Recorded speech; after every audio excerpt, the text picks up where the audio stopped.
Bismillahirrahmanirrahim. Assalamualaikum warahmatullahi wabarakatuh. Alhamdulillahi rabbil alamin. Wassalatu wassalamu ala sayyidil anbiya'i wal mursalin wa ala alihi wa sahbihi ajma'in. Subhanaka la ilma lana illa ma 'allamtana innaka antal alimul hakim. ولا حول ولا قوة إلا بالله العلي العظيم. رب يسر ولا تعسر ربي تمم بالخير. أما بعد. Alhamdulillah, kita bersyukur kepada Allah Subhanahu wa taala. Segala nikmat Allah kurniakan kepada kita, mudah-mudahan kita bersyukur.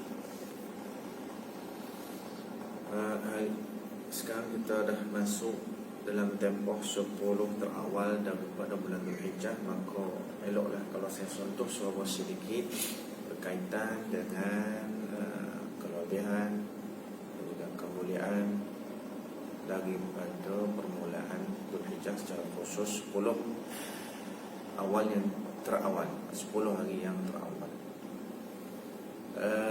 Allah Subhanahu wa ta'ala firman di dalam Al-Quran, "Wadhkurullaha fi ayyamin ma'dudat."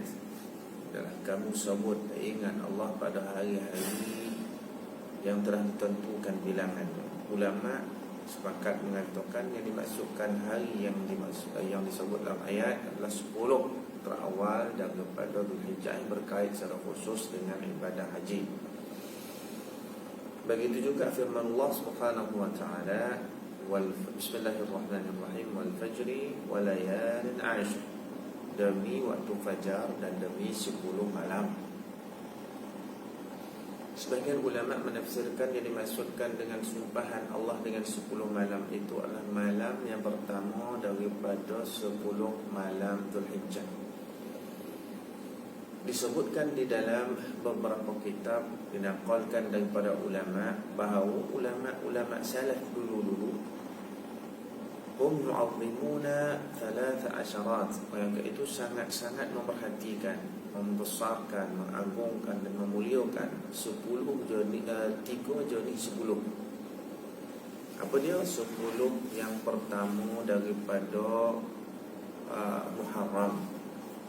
Nombor 2, 10 yang terakhir daripada Ramadan. Kemudian yang ketiga, 10 yang terawal daripada Muharram. Dan dia sabit sebenarnya daripada hadis Nabi sallallahu alaihi wasallam yang disebutkan arba'un. Dalam hadis sebut arba'un lam yad'uhunna an-nabiy sallallahu alaihi wasallam. Perkara yang Nabi tak pernah tinggalkan. Yang pertama, siyam Ashura, puasa hari Ashura. Ashura ni hari yang ke-10 daripada Muharram. Nombor 2, al-ashr, ya, siyam Ashura wal ashri, ya, wal ashr. Maksud dia 10 ni 10 yang pertama daripada Dzulhijjah. Apa maksudnya? Nabi tidak meninggalkannya untuk diisi dengan sungguh-sungguh perkara ibadah dan amal salih. Itu kan saya sebut berkait dengan hadis yang berkait dengan perkara itu. Nombor 3, thalathatun min kulli syahr. Maknanya puasa 3 hari setiap bulan. Dan yang terakhir, rakaatan qabla al-fajri, 2 rakaat sebelum salat subuh. Jadi 4 benda ni Nabi sallallahu alaihi wasallam tidak pernah meninggalkannya, kata Sayyidah Aisyah radhiyallahu taala anha wa ardhaha, hadis riwayat Imam Ahmad radhiyallahu anhu. Jadi inilah antara 4 perkara yang Nabi tak pernah tinggalkan. So, di antara yang disebut itu adalah 10 yang terawal daripada bulan Dzulhijjah. Ada hadis yang lain Nabi sallallahu alaihi wasallam menyebut, "Ma min ayyamin a'zamu 'inda Allah tabaraka wa ta'ala min hadhihi al-ayyam al-'ashr." Tidak ada hari-hari yang paling dimuliakan dan hebat di sisi Allah Subhanahu wa ta'ala daripada hari yang 10 ini, merujuk kepada 10 yang terawal daripada Dzulhijjah. Wala ahabba ilaihi, dan tidak juga yang paling 10 hari hari-hari yang paling hebat di sisi Allah dan paling disukai oleh Allah Ta'ala untuk kita beramal salih padanya. Amal salih itu umum. Maka datang khusus Nabi SAW sebut fa'akthiru fihinna minat tahlil wa takbir wa tahmid. Maka perbanyakkan pada 10 terawal Dzulhijjah itu dengan zikir tahlil, takbir dan tahmid. Maka banyakkan lafaz tahlil itu la ilaha illallah. Ataupun boleh juga kita sebut dasar juga pada hadis Nabi, la ilaha illallah wahdahu la syarikalah lahul mulku wa lahul hamdu wa huwa ala kulli syai'in qadir. Hadisnya sahih. Nabi sallallahu alaihi wasallam menyebut siapa yang sebut yang tutup 100 kali, maka ditulis baginya 100 kebaikan, dihapus daripadanya 100 kesalahan dan dosa, dan dia hirzallahu minasyaitan, merupakan perisai baginya daripada kejahatan syaitan. Itu kebaikan secara umum. La ilaha illallah wahdahu la sampai habis tadi tu.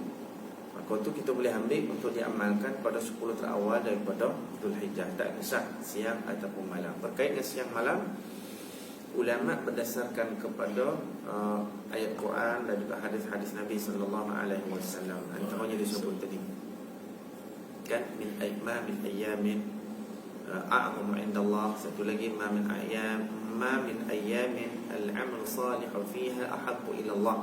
Dan ada lagi hadis-hadis yang lain yang menunjukkan bahawa kedudukan 10 siang, 10 hari daripada awal Dzulhijjah lebih afdal daripada 10 akhir siang Ramadan. Tetapi 10 akhir malam Ramadan itu lebih afdal daripada 10 awal malam Dzulhijjah. 10 malam daripada awal Dzulhijjah. Itu perbandingan. Jadi sebab itu kita sekarang berada di awal 10 Dzulhijjah, perbanyakkan amal soleh, tak kira lah siang ataupun malam. Siang bahagian siang, malam bahagian malam. Kalau siang, kalau malam biasanya kita faham qiyamul lail dengan tahajud dengan witir. Sekurang-kurangnya kalau kita tidak mampu untuk melaksanakan qiyamul lail, usahakan untuk kita tidak meninggalkan maghrib dan isya secara berjamaah.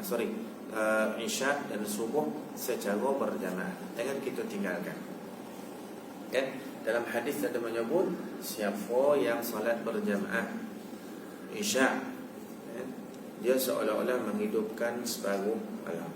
Dan barang siapa yang salat subuh secara berjamaah, seolah-olah dia menghidupkan keseluruhan malam. Maksudnya subuh dia salat duduklah. Siapa yang salat subuh isya dan subuh sekaligus, maka seolah-olah dia menghidupkan keseluruhan malam. Jadi kalau kita tidak mampu untuk menghidupkan malam dengan qiyam, dengan tahajud, dengan baca Quran, dengan witir, zikir, baca Quran dan seumpamanya, kita usahakan sekurang-kurangnya untuk tidak meninggalkan solat isya dan subuh secara berjamaah. Itu kita usahakan sebab ada orang yang tidak ada kemampuan ataupun kekuatan untuk bangkit malam, diusahakan dari sudut amal soleh yang lain yang banyak lagi.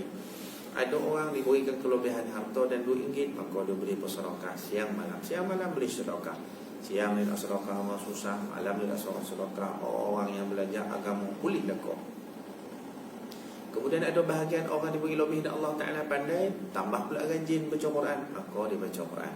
Bagi orang-orang perempuan muslimat yang kadang-kadang ada hari dia uzur, dia tak boleh baca Quran, maka dia boleh mendengar bacaan Quran pun ada bahagian yang banyak di sisi Allah. Digandakan banyak, 7 kali ganda. Hadis Nabi sallallahu alaihi wasallam menyebut beramal pada 10 terawal bulan Dzulhijjah yudha'afu bi 700 dha'fin atau kama qala, akan diganda oleh Allah Ta'ala amal salihnya itu sebanyak 700 kali ganda. Apa saja pun, sedekah 700 diganda, baca Quran 700 diganda, setiap huruf itu. Sedekah baca Quran, sedekah diganda 700 kali ganda. I'tikaf 700 kali ganda. Apa saja bi 700 dha'fin, 700 kali ganda di sisi Allah Subhanahu wa taala. Walaupun di sudut puasa secara khusus, puasa yang paling kita kena tumpu. Kalau kita tidak mampu untuk puasa 9 ataupun 8 yang terawal daripada Zulhijjah, kita usahakan untuk tidak meninggalkan puasa yang ke-9. Hari yang ke-9 Zulhijjah disebut puasa hari Arafah. Nabi sallallahu alaihi wasallam bersabda, khairul du'a yaumi Arafah salah. Nabi sallallahu alaihi wasallam bersabda, siyamu yaumi Arafah ahtasibu 'ala Allah ay yukaffira as-sanata allati qablah was-sanata allati ba'daha atau kama qala. Nabi sallallahu alaihi wasallam bersabda, puasa pada hari Arafah aku mengharapkan supaya terampun dosa isi Allah Ta'ala setahun sebelum, setahun selepas. Jadi maksudnya fadilat daripada puasa hari Arafah adalah pengampunan dosa 2 tahun, setahun sebelum, setahun selepas. Kata sebagian ulama, selagi mana tidak berkait dengan dosa-dosa puasa, dosa kecil adalah settle. Bayangkan, ini suatu ruang bagi kita, jangan tinggalkan. Kalau mampu kita puasa daripada permulaan Zulhijjah, hari tamu 2-3 kono pula colah-colah tu kono hari Khamis dia beri pun puasakan sunat Khamis pun kita dapat pahala puasa dan sudah amal soleh pada mana pada hari Zulhijjah pun dapat bahagian. Secara umum itu termasuk daripada amal soleh yang sangat disukai oleh Allah Ta'ala yang disebut dalam hadis yang saya sebut tadi. Begitu juga hadis yang boleh kita kaitkan. Rasulullah sallallahu alaihi wasallam bersabda, man shama yawman fi sabilillah ba'adahu Allah wajahahu 'anil nar 70 kharifan. Satu riwayat, man shama yawman fi sabilillah ab'adahu Allah 'anil nar 70 kharifan atau kama qala. Nabi sallallahu alaihi wasallam bersabda, barang siapa yang puasa sehari di jalan Allah, maksudnya puasa sunat sehari di jalan Allah, termasuk puasa yang hebat pada 10 terawal Zulhijjah, apa dia dapat? Allah jauhkan dia daripada neraka sejauh perjalanan 70 tahun. Jadi maksudnya kalau Allah dah jauhkan seorang daripada neraka, bermakna Allah akan memasukkan dia ke dalam syurga melalui ibadah puasa sunat. Dan untuk pengetahuan kita, kata ulama, puasa yang paling afdal daripada kalangan puasa-puasa sunat, daripada himpunan puasa-puasa sunat selepas daripada puasa fardu bulan Ramadan, adalah puasa hari Arafah. Walaupun tidak sepakat ulama, tetapi kita katakan kebanyakan ulama mengatakan begitu. Puasa yang paling afdal selepas daripada puasa wajib dan fardu bulan Ramadan adalah puasa hari Arafah. Jadi kita jangan tinggal, sungguh-sungguh letakkan azam. InsyaAllah fadilat kita dapat, kebaikan kita dapat digandakan dengan gandaan. InsyaAllah kita dapat di samping bondo yang paling besar, Allah jauhkan kita daripada api neraka. Tuan-tuan perempuan yang rahmati Allah Subhanahu wa ta'ala, di samping itu Rasulullah sallallahu alaihi wasallam menganjurkan kepada kita supaya menumpukan sepenuh hati kita dalam beramal 10 atau awal daripada bulan Zulhijjah ini, kerana Nabi sallallahu alaihi wasallam pun bersikap begitu, supaya kita dapat bahagian yang banyak daripada kurniaan dan tawaran-tawaran daripada Allah Ta'ala. Malaikat sangat suka dan gembira ketika Allah Ta'ala membesar dan memuliakan hari-hari yang dimuliakan oleh Allah Ta'ala. Malaikat dia seolah-olah macam dia iri hati dengan kurniaan Allah Ta'ala atas kita. Dia pun beramal, tapi kita pun beramal. Dia melihat amal yang kita buat dengan ruang tawaran yang diberi oleh Allah Ta'ala itu lebih hebat daripada apa yang Allah kurniakan kepada dia. Maka sebab itu Nabi sallallahu alaihi wasallam suruh kita secara bersungguh-sungguh untuk beramal dengan baca Qurannya dan seumpama, supaya kita dapat bahagian secara yang dimuliakan oleh Allah Subhanahu wa ta'ala. Jadi tuan-tuan perempuan yang dirahmati Allah Subhanahu wa ta'ala, dalam hal beramal dan beribadah pada bulan terawal Zulhijjah, yang kita pahami digandakan dengan gandaan yang sangat hebat, 7 kali gandaan. Dalam masa yang sama jangan kita lupa bahawa kemungkaran, kemaksiatan itu juga akan diganda oleh Allah Ta'ala sesuai dengan kebaikan, dengan kejahatan dosa juga digandu oleh Allah Ta'ala. Jadi kalau kita gembira daripada satu sudut saja, itu tidak memadai buat kebaikan. Tapi kita kena melihat juga dengan kesalahan dan dosa yang kita buat. Mudah-mudahan tidak lah. Tapi kadang-kadang kita terlajak. Kalau tak sengaja, tak apa, mohon ampun, istighfar. Baik, dari sudut zikir-zikir yang dianjurkan untuk kita laksanakan pada hari-hari 10 terawal daripada Dzulhijjah. Tolak hari raya 10 Dzulhijjah tu kita tahu takbir, ada takbir muqayyad, ada takbir mutlak. Takbir mutlak dia tak kait dengan sembahyang. Takbir muqayyad dia kait dengan sembahyang. Lepas daripada sembahyang takbir, lepas sembahyang takbir. Bermula daripada 10 Dzulhijjah sampai pada 3 boleh 4 hari berturut-turut.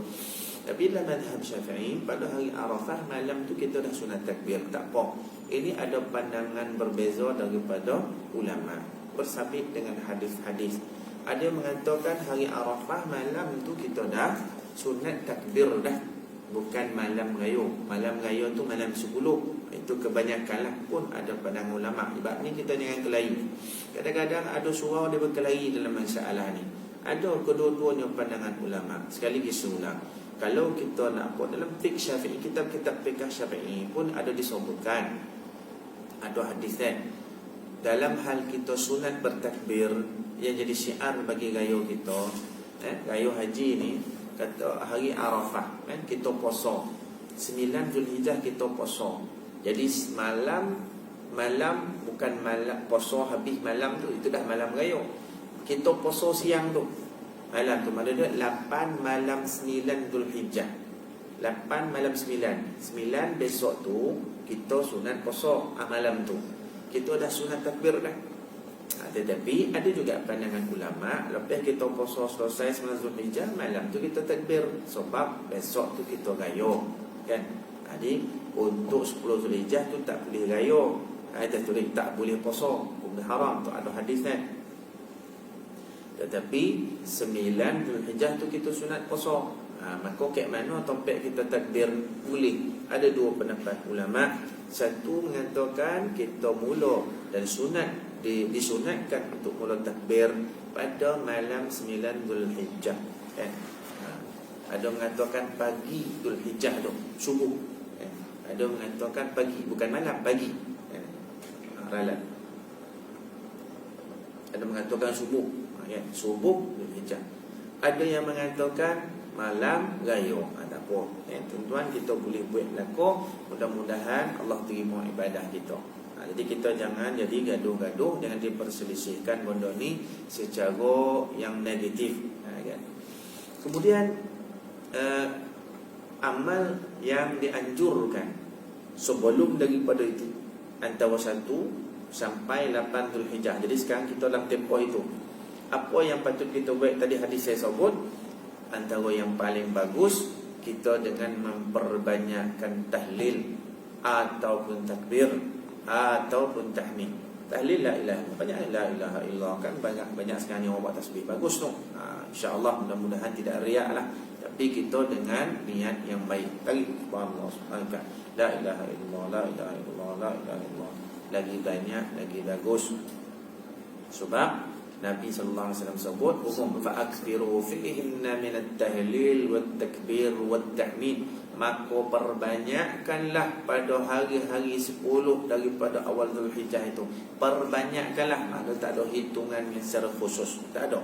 100 ke 1000 ke, sebanyak yang jadi kemampuan kita. Lagi banyak lagi Allah dan Rasulullah sallallahu alaihi wasallam suka. Di samping ada gandaan 700 daripada setiap ucapan, setiap kalimat yang kita sebut. Dalam masa yang sama, Allah Subhanahu wa taala akan menjadikan itu sebab daripada bogiknya timbangan amal kita besok di yaumil mahsyar. Kan ada hadis Nabi sallallahu alaihi wasallam sebut, kalimatan habibatan ila ar-rahman thaqilatan fil mizan. Salam. Habibatan ila ar-rahman khafifatan 'ala al-lisan thaqilatan fil mizan. Dua kalimat yang kalau kita sebut Allah sangat suka, mudah nak disebut, borek timbangannya besok yaumul mahsyar. Apa nama? Subhanallah wa bihamdihi subhanallahil azim. Jadi itu ada tasbih dekat situ. Boleh kita zikirkan pada 10 terawal daripada Zulhijjah. Tadi saya sebut hadis tahlil, takbir, tahmid. Tasbih tak ada situ. Jadi tasbih itu berdasarkan hadis kita boleh aman, kan? Mudah nak sebut, kemudian sangat Allah sayang kat situ, tambah kita pula dalam tempoh 10 terawal daripada Zulhijjah yang Allah sangat-sangat suka kita amal soleh. Ini merupakan salah satu daripada bahagian ni. Datang pula khusus hadis mengatakan tasbih begini yang sangat Allah Ta'ala suka. Di samping memberatkan timbangan amal kita, memberatkan mizan kebaikan kita besok di yaumul mahsyar, maka ni pun kita amalkan subhanallah bihamdihi subhanallahil azim, subhanallah bihamdihi subhanallahil azim, subhanallah bihamdihi subhanallahil azim. Kalau kita nak hanya setakat tasbih subhanallah subhanallah boleh juga, tapi lafaz yang tadi khusus dalam hadis mendatangkan kebaikan. Ada seperti 3 benda tadi. Jadi sebenarnya variety, ada banyak zikir-zikir yang boleh kita amalkan. Sama ada datang hadis menceritakan tentang zikir yang khusus ataupun yang bersifat umum. Hadis yang kata tadi tahlil, kita buat tahlil, buat kat rumah secara jamaah ko, ataupun secara infiradi, secara seorang-seorang baca bolehlah ko. La ilaha illallah, la ilaha illallah. Hangguk-hangguk kepala pun tak apa, hangguk badan pun tak apa. Jangan kita berjoget macam orang geng, sudah. Kemudian kita datangkan dengan lafaz takbir. Takbir apa? Allahu Akbar, Allahu Akbar, Allahu Akbar. Supaya macam kita buat selepas sembahyang boleh. Nak buat lebih daripada itu pun tak apa, kan? Ataupun kita perbanyakkan dengan tahmid, alhamdulillah, alhamdulillah, alhamdulillah. Ataupun sebagian ulama menghimpunkan semuanya. Apa namanya? Subhanallah, alhamdulillah, wa la ilaha illallah, Allahu Akbar. Situ tasbih ada, tahmid ada, tahlil ada, takbir pun ada. Semua ada empat-empat. Subhanallah, satu tasbih. Alhamdulillah, tahmid. Wa la ilaha illallah, tahlil. Allahu Akbar, takbir. Empat-empat ada. Subhanallah, alhamdulillah, wa la ilaha illallah, Allahu Akbar. Subhanallah, alhamdulillah, wa la ilaha illallah, Allahu Akbar. Kalau kita baca, kita tak menyebut kempek benda di situ. InsyaAllah, pelbagai keadaan, pelbagai sebutan zikirnya kita boleh amalkan. Ya, jadi kemampuan kita dari sudut bilangan, buatlah sebanyak mungkin. Kalau tidak dengan tasbih dengan jari, tak ada dengan jari, tak kisah berapa bilangan, kita tak ambil tahu, asalkan kita usaha sebanyak yang kita mampu. Tak tahu bilangan berapa, subhanallah, subhanallah, lantaklah berapa bilangan, tak kisah. Sebab Nabi kata macam saya sebut tadi, fa'akthiru fihinna, perbanyakkan. Berapa banyak? Tak kisah. Banyak itu kadar kemampuan kita. Idza amartukum bisya'in fa'tu min mastata'tum wa idza nahaitukum an fajtanibu. Apabila aku suruh satu perkara, maka laksanakan semampu kamu, kata Nabi sallallahu alaihi wasallam. Jadi itu baik semampu kita, dan apa yang jadi pengetahuan, apa yang jadi dalam pengetahuan kita. Tasbih boleh, mudah. Kalau dengan doa-doa yang panjang-panjang kan kita tak hafal, ataupun dengan semayang-semayang yang kadang-kadang kita tak tahu nama khusus semayang tu, kita tak mampu. Jadi buat yang mudah mampu. Bahkan ada ganjaran dan fadilat yang besar di sebalik yang mudah tadi tu. Rugi kita tak amal di situ, tak rugi. Jadi saya peringatkan diri saya dan kita semualah usahakan supaya kita mampu untuk melaksanakan amal ibadah ni yang kita tak tahu, mungkin ini yang terakhir diberi ruang oleh Allah Ta'ala. Kemudian besok tahun depan dah tak sampai jumpa dah. Bahkan macam saya sebut awal tadi, ini 10 terawal bolah bahagian siang adalah lebih afdal daripada 10 siang terakhir daripada bulan Ramadan. Itu hebat tu kita malam ni kadang-kadang tahu Ramadan terhebat. Betul dari sudut itu. Bahkan itu juga ada pandangan ulama yang berbagai lah. Cuma kita ambil ada bahagian ulama yang kata begitu, bahkan tidak sedikit ramai yang mengatakan yang macam saya sebut tadi. Jadi kita usahakan jangan kita ketinggalan. Saya yakin kalau orang otai lah biasa orang yang umur 60, 70 hari ini, insyaAllah dia semangat betul. Jadi lebih saya nak beri semangat pada orang muda-muda macam saya. Kalau tuan-tuan tengok saya muda lah. Jadi kalau orang tua dia semangat, tak payah suruh dia semangat dah. Pasal mungkin dia rasa dia pun dah tak lama nak padam. Jadi dalam keadaan ruang yang diberi oleh Allah Subhanahu Wa Taala, kita usaha secara bersungguh-sungguh. tuan-tuan perempuan yang dirahmati Allah Subhanahu wa taala, Nabi sallallahu alaihi wasallam sekalipun seorang telah dijamin segala-galanya dengan kebaikan, segala-galanya dengan kehebatan dan kemuliaan, maqam yang telah disediakan Allah Taala pada kedudukan yang sangat-sangat hebat, yang sehingga tidak ada satu pun makhluk yang Allah Taala telah pun berikan kedudukan itu melainkan Dia.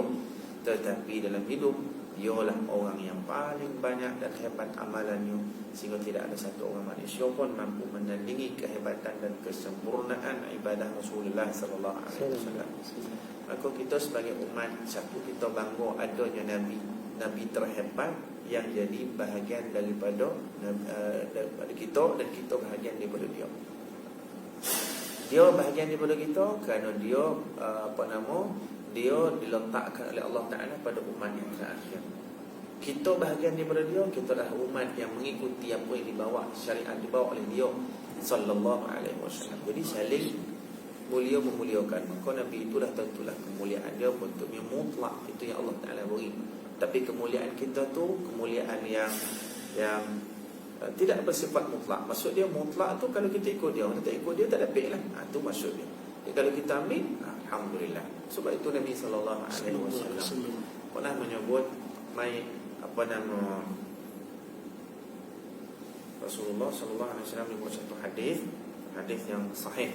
Nabi kata, "Man ya'ish minkum fasayara ikhtilafan katsira, fa'alaikum bisunnati wa sunnatil khulafa'ir rasyidin al-mahdiyyin, 'addu 'alaiha bin nawajid." Nabi sallallahu kata, barang siapa man ya'ish minkum, siapa daripada kalangan kamu yang ada kesempatan hidup selepas daripada aku, kewafatanku, maka kamu akan melihat perselisihan yang banyak. Dan ketika berlaku itu nak selamat daripada fitnah perselisihan yang membawa kepada keburukan, kejahatan, bahkan membawa kepada pembunuhan sesama sendiri, alaikum bisunnati, nak terelak daripada fitnah buruk dan jahat tak elok ni dalam suasana perselisihan yang tidak terkawal besok ni, Nabi berpesan, "Daklah kamu berpegang kepada sunnahku." Ni di antara kita cerita pada awal tadi ni, semua benda ni dah ni. Daklah kamu berpegang kepada sunnahku dan sunnah khulafa' ar-rasyidin yang telah diberi petunjuk oleh Allah Ta'ala. Dan dalam kata itu, "Amtu 'alaiha bin nawajid." Daklah kamu gigit dengan gigi geraham kamu. Kenapa gigi geraham? Kerana gigi geraham yang paling kuat daripada struktur gigi kita, ya. Dan kalau gigit jangan dibuka-buka, dilonggar, gigit betul-betul, maka kita akan selamat. Dalam masa yang sama, Nabi sallallahu alaihi wasallam menyebut dari sudut fadilat kita beramal dengan sunnah suasana dalam keadaan manusia yang binasa. Nabi kata, "Man tamassaka bi sunnati 'inda fasadi ummati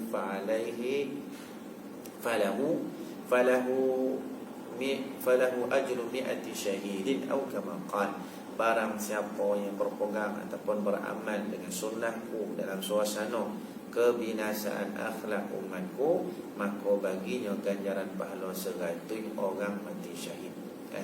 Jadi ada, saya tengok video baru tadi saya tengok orang hantar macam mana seorang baby dicampakkan di tepi jalan dalam kotak, masih lagi hidup, masih lagi taripu. Saya ada uri pun ada, baru pun orang jumpa, kemudian telefon ambulan datang, ingat dah mati, rupa selak kain tu hidup lagi, nangis muik-muik lagi. Inilah fitnah akhir zaman, kan? Dalam keadaan suasana kebinasaan manusia, kebinasaan akhlak manusia, tapi kita masih berpegang colah-colah suasana begitu tu dengan sunnah-sunnah Nabi sallallahu alaihi wasallam. Setiap daripada amalan sunnah yang kita laksanakan, setiap satu amalan sunnah yang kita lakukan, dapat ganjaran 100 orang mati syahid. Mudah-mudahan tuan-tuan rahmati Allah, kita sentiasa diberkati dan dirahmati, terutama secara khusus 10 hari dan malam terawal daripada Dzulhijjah. Saya peringatkan diri saya dan tuan-tuan semua supaya usaha beramal semampu kita. Mudah-mudahan kita sentiasa dalam rahmat, keberkatan dan pengampunan Allah Subhanahu wa taala. Yang baik daripada Allah, kurang daripada kalamah diri saya sendiri. Aqul qawli hadza wa astaghfirullahal azim li wa lakum. ولسائر المسلمين والمسلمات والمؤمنين والمؤمنات فاستغفروه إنه هو الغفور الرحيم. سبحانك اللهم وبحمدك أشهد أن لا إله إلا أنت نستغفرك ونتوب إليك. وصلى الله على سيدنا مولانا محمد وعلى آله وصحبه وسلم. والسلام عليكم ورحمة الله وبركاته.